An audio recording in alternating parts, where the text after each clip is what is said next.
Бир баланын тартипти аябай сүйгөн апасы бар эле. Анан да атасы да тартиптүү болчу. Анан ити да, мышыгы, анан да тоту кушу да абдан тартиптүү эле. Күндөрдүн биринде атасы менен апасы сейилдөбө кетишти. А бала жалгыз калды.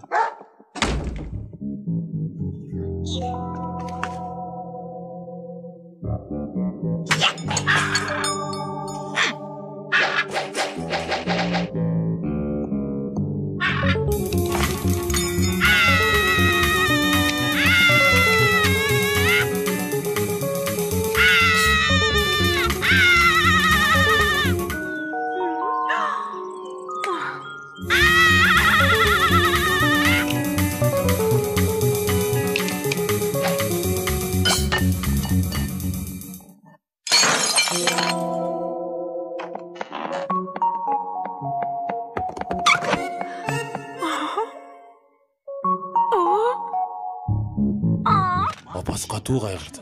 Атасы болсо таң калды. Буну ким жасады? Билбейм, мен эмес, буну тиги жерге моз кылды.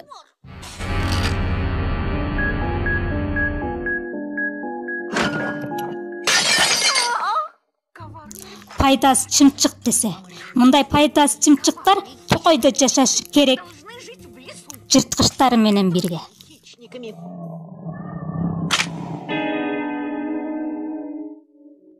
Кийинки күнү ата-энеси кандайдыр бир иштери менен дагы кетишти. А бала үйдө дагы калды. Отур.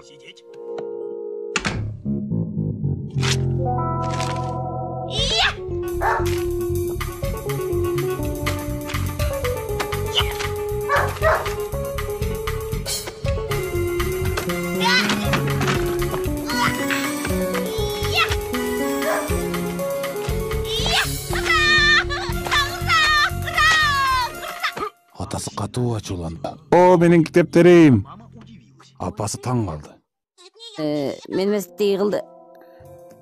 Атасы мындай тентегитке тартиптүү үйдө орун жок деп чечти. Кийинки күнү атасы менен апасы театрга кетишти. Кечигип жатабыз. А бала дагы үйдө калды.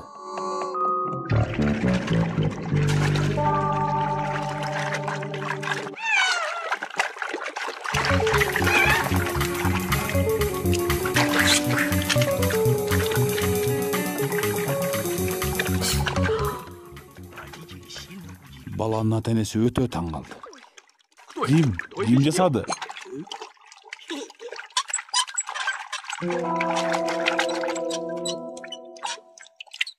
Жогол.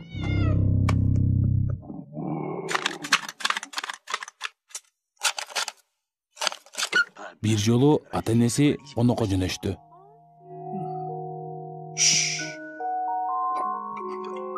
А бала дагы үйдө калды.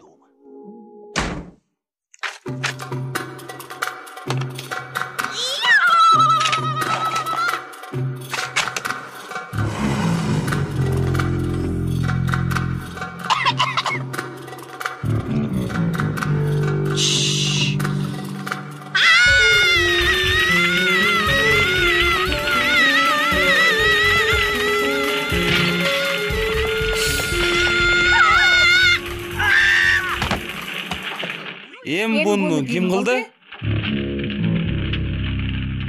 Билбейм. Ойлон. Өзүңдүн кылмышыңды. Ишти да баласын таштап үйүнө жөнөштү. Апа, экинчи мындай кылбайм, үйгө алып кеткиле. Үйгө.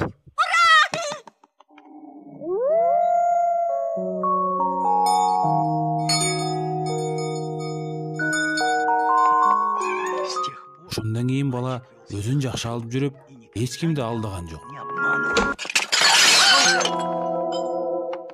Буну ким кылды?